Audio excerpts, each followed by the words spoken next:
Euromaxx highlights. And here's your host, Karin Helmstaedt.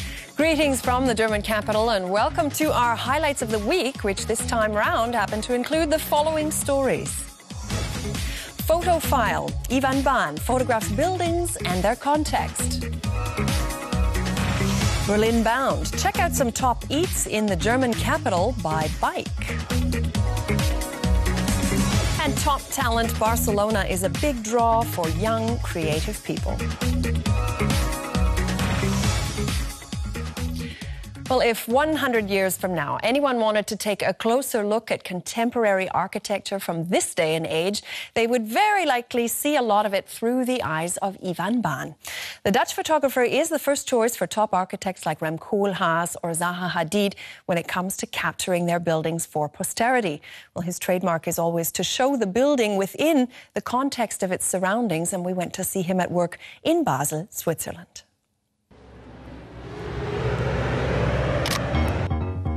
Most of Iwan Baan's clients are past winners of the prestigious Pritzker Architecture Prize, or their future ones.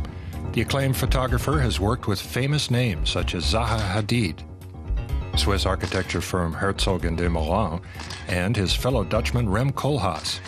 Baan does not claim to be an expert in architecture, something he considers an advantage in terms of his perspective.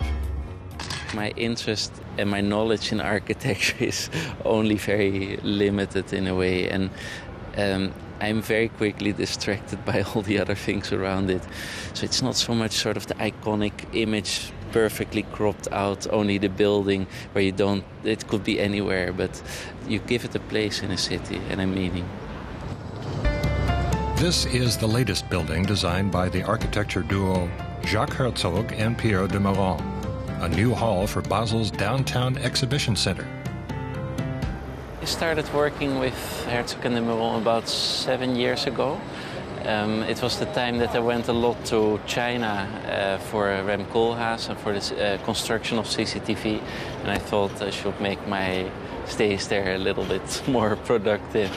And of course it was an extraordinary time at that time. There was a lot of things happening in Beijing with all the new construction for the stadium, so I contacted Jacques and Pierre. After he landed a contract to photograph the new Herzog and de Meuron building, Iwan Baan deliberately waited until the International Watch and Jewelry Show. He wanted to witness the new building formally opening its doors. People who are here, people who sort of, you see them sort of enjoying this space underneath, all taking their iPhone pictures up to the big dome. And so you see these people, they react also to that new space, and these kind of things interest me. While he's in town, Baan makes the most of his time to photograph all of Herzog and de Meuron's buildings in Basel from the air. It gives him a new perspective on the exhibition extension. When you're seeing it from the ground, you always see kind of parts of it. And when you see it from the sky, you really see how large actually the building is and how it fits there in the city. The view of the Museum der Kulturen is no less spectacular, especially considering how it blends in with surrounding rooftops.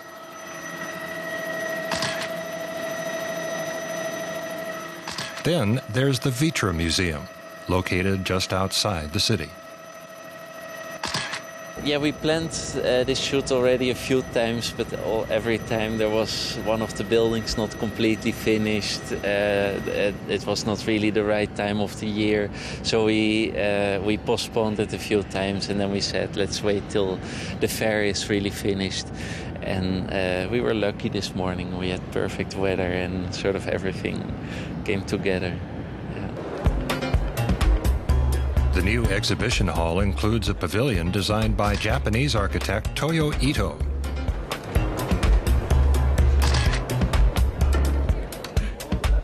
Ito, current holder of the Pritzker Architecture Award, has had the Dutchman photograph a variety of his buildings, including the Mikimoto 2 and Za Koenji Theater in Tokyo. Iwan's photography always surprises me. It allows me to see my buildings with different eyes. His pictures always remind me how important the surroundings are. the context the building is in.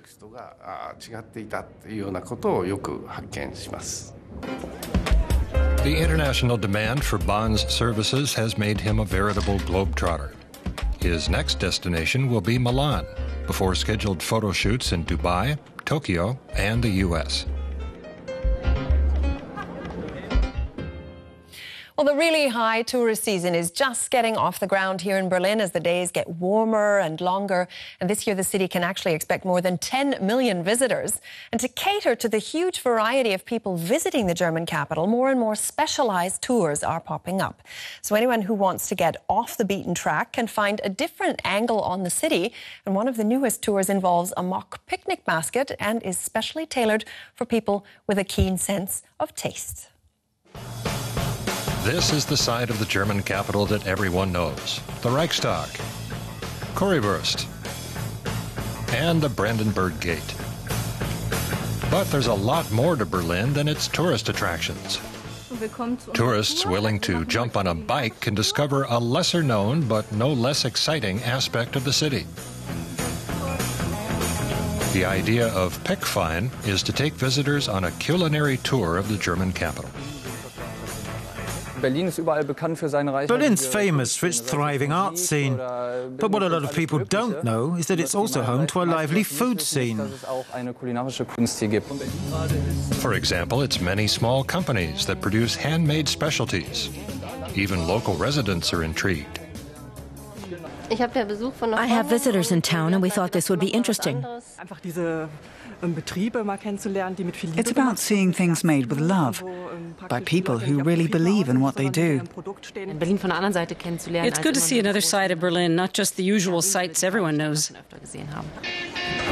The first stop on today's itinerary is a bakery, where everything's done the old-fashioned way. Most people on the tour have never actually seen how bread is made. And many had no idea how many different types of bread there actually are. From spelt croissants to wholemeal loaves and wedding cakes, everything here is made with the finest ingredients and the utmost care.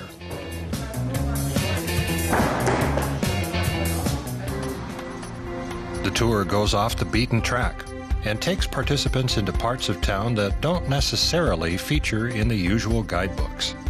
The tour guides are happy to throw in a bit of background, and they also provide historical context where necessary. Berlin is an increasingly popular tourist destination.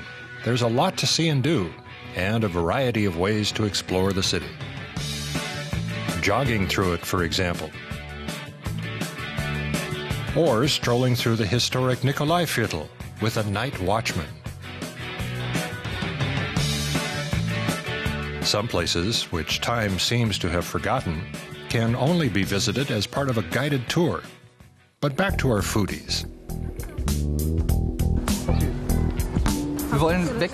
We want to get away from mass-produced stuff. We think food should have a personal touch, and you should know who made it. This British cafe is just the sort of place he likes. My mum bakes a lot, so I always grew up with a lot of baking. I grew up on a farm.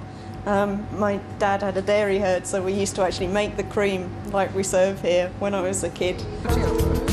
Katie Hudson and her husband started the business in 2011.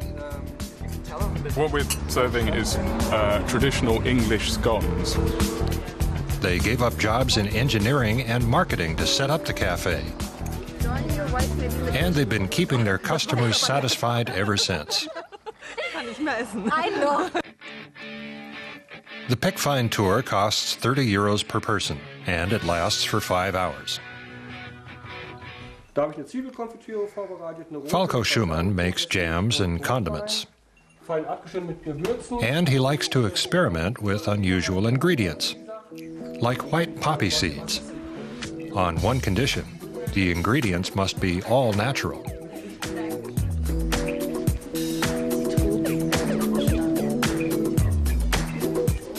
So what's the verdict? A great group. It was fun seeing the city by bike, not the usual way I get around. It was very interesting. I bought a lot too. It was fun. And everybody gets to take home a few souvenirs from Berlin. And they get to enjoy some great food.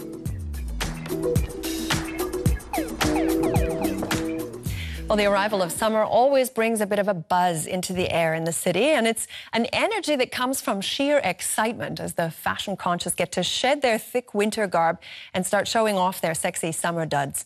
Well, that buzz is particularly pronounced in Barcelona in northeastern Spain, where people appreciate a really lively color spectrum, and the Spanish fashion chains are just the beginning.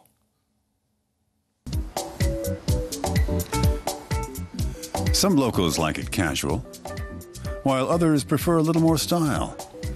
Barcelona is the kind of city where people dress to impress, just differently. The Bullerdieck, the artists' quarter in the center of the old town, is now home to a range of small boutiques. Designer Krizia Robustella set up her store here 4 years ago, complete with tailoring workshop. She founded her own label shortly after graduating from college. At the beginning, fashion for me meant a different form of art expression. But as the years went by, I noticed it was more of a business. For this reason, I believe fashion is a meeting point between art and business, which is what people buy and wear.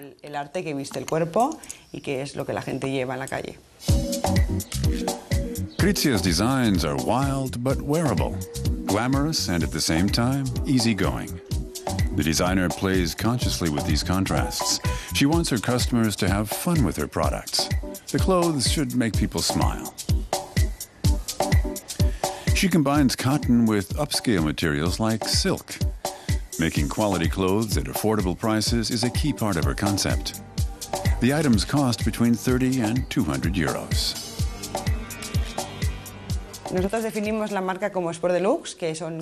Sport Deluxe is a combination of sportswear style and luxurious details that give it a more fashionable feeling. And it's applied to the street style idea.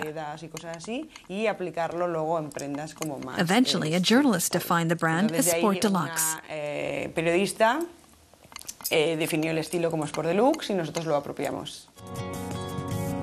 Every year, Krizia Robustella creates 2 collections, designed and made in Barcelona. She starts out with a ladies' wear collection. In fact, a lot of men then bought the clothes and retailored them for themselves. That gave Robustella the motivation to design menswear. As with her products for women, she was clearly not afraid of using daring colors and patterns. Details play an important part in our collections, given that each collection has a different theme. Themes are very important for us, and we try to explain each theme through details. For example, in the prints and fabrics.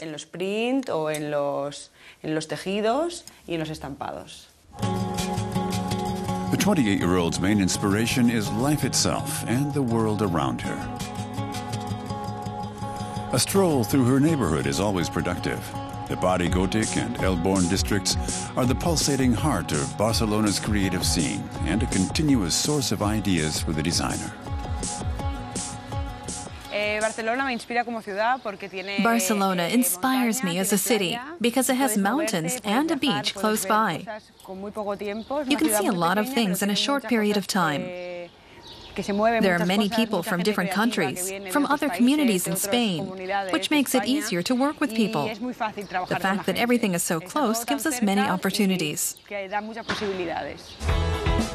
Not far away from the Gothic quarter are the city's most famous shopping drags, La Rambla and Passeig de Gracia. All the major Spanish clothing chains are represented here. Locals are particularly proud of the Custo Barcelona brand. The vibrant colors and playful designs reflect the upbeat mentality in the Catalonian capital. The label is associated with an eccentric style and now has fans worldwide. Because of the warm weather, people in Barcelona like using a lot of colors in their wardrobe. The way people dress in Barcelona is very different from how they dress in Madrid. Having a beach in Barcelona makes our style more hippie-like. It's that cool and casual attitude that defines Barcelona's hip reputation and the popularity of its laid-back fashion designers. Well, when you think about it, we do live in an amazing age. All it takes is a smartphone and then an internet connection, and we can be online 24/7, shopping around the clock with access to endless flows of information and be on message all the time. Which means that most of us have our moments when we wonder how we ever lived without those smartphones, and yet also the moments when we wish that they had never been invented, which has led to a whole new holiday concept called digital detox. Astrid Schurowetz from Vienna is reachable on her cell phone, anytime, anywhere. She works for an Austrian company where she's responsible for customer service. Between phone conversations, she answers about 200 emails a day. Basically, I sit at my computer all day. When I go home, it just continues. I walk the dog, then go onto my laptop and check my private email, and then all the forums that might be of interest. Many of us are just like Astrid. The International Telecommunication Union estimates that about 3 billion people have internet access. And mobile phone contracts are expected to reach the 7 billion mark by early 2014. Growth has been so fast, it's hard to imagine that 60 years ago, public phone booths were the only option for people without home phones. Now, a counter-movement is taking off. In Amsterdam, for instance, a mobile phone-free zone has been established. London also has places where you can escape the sensory overload of digital reception. The department store Selfridges has introduced digital-free silence rooms in its flagship store. Stress researcher Mazda Adli welcomes the offline trend. He recommends turning off your mobile phone for several hours a day. It's worth it, and it's also important. Your body and mind need a break to regenerate. And generally, we can leave all these things undone without any disastrous results. Another possibility is taking an offline vacation in the countryside. The Lausabauer Organic Farm and Riding School in Austria offers just that. Here, the guests' cell phones are collected at the beginning of their holiday.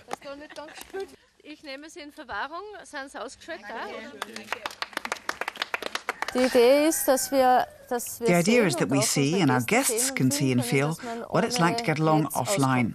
That they can occupy themselves with their children, partners and nature, and be independent of digital technology for a few days at least. Herbert and Renate Baumann organize these holidays all year long on their farm. And demand is growing. They've built log cabins for their guests, of course, without internet access or televisions. This is what TV looks like here.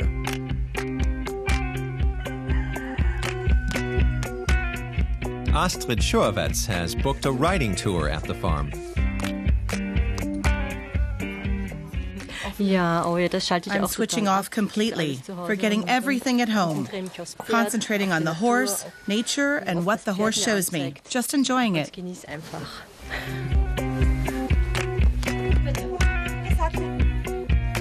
A riding tour takes up to 3 hours, guaranteed cell phone free.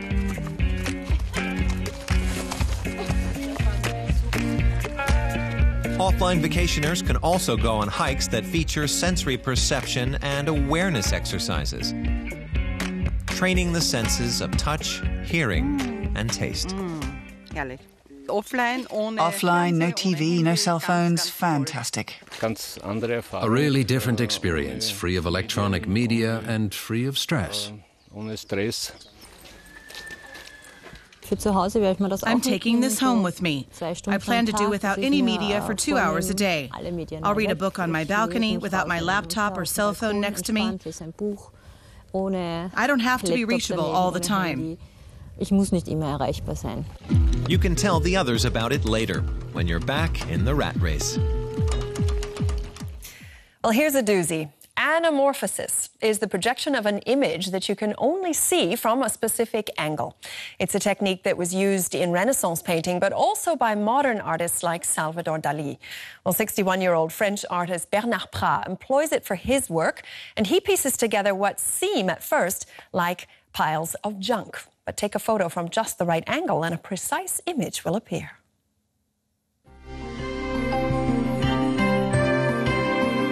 This chaotic heap of objects, seen from a particular vantage point, coalesces into a well-known image.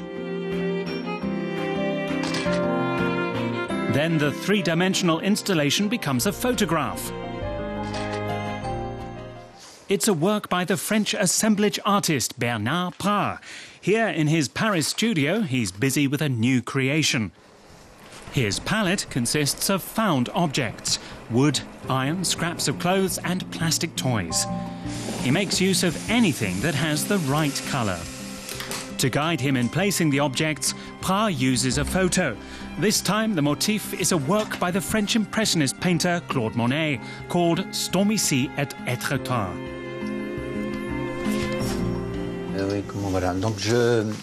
I work on this board. There's a photo camera installed up there. It's a traditional camera with a digital storage medium. The photos are sent to the computer, so I can keep checking if the picture is coming together. This is where I position the objects, and then I capture the whole thing in a photograph. Because Monet's theme is the sea, some of the objects are things that you'd find on a beach. Here, Pras has chosen to use many small pieces.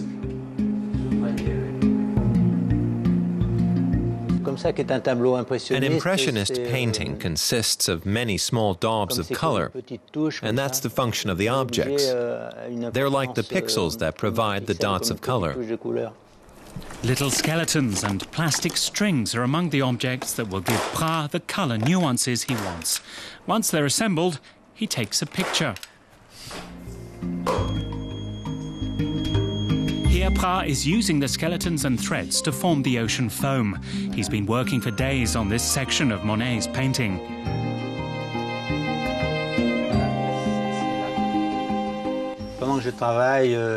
While I'm doing a picture, I get lots of ideas. I always have the feeling I could do 10 of them at once.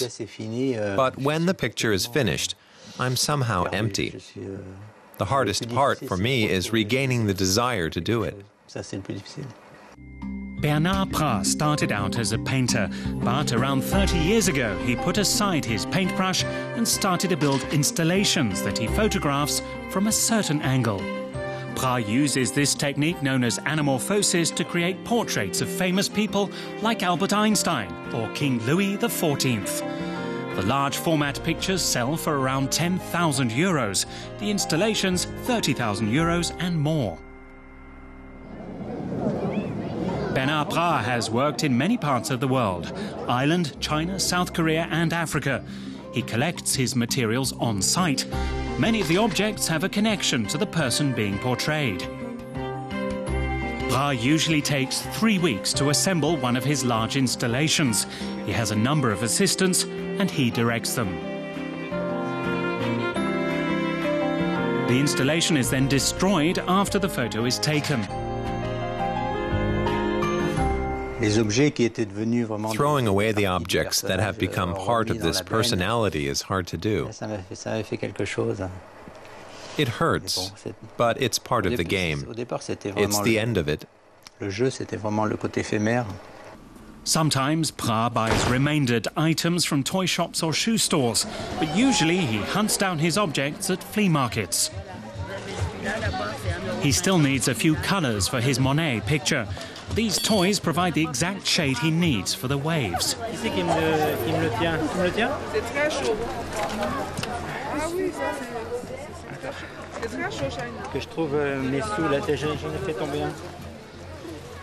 The picture is due to go on display in late May, but by then Bernard Pras will already be in Marseille, making old clothes and found objects into a new artwork. An optical illusion made of recycled materials. And that's all for this edition of our highlights. So until we meet again, alles Gute aus Berlin. Tschüss und auf Wiedersehen.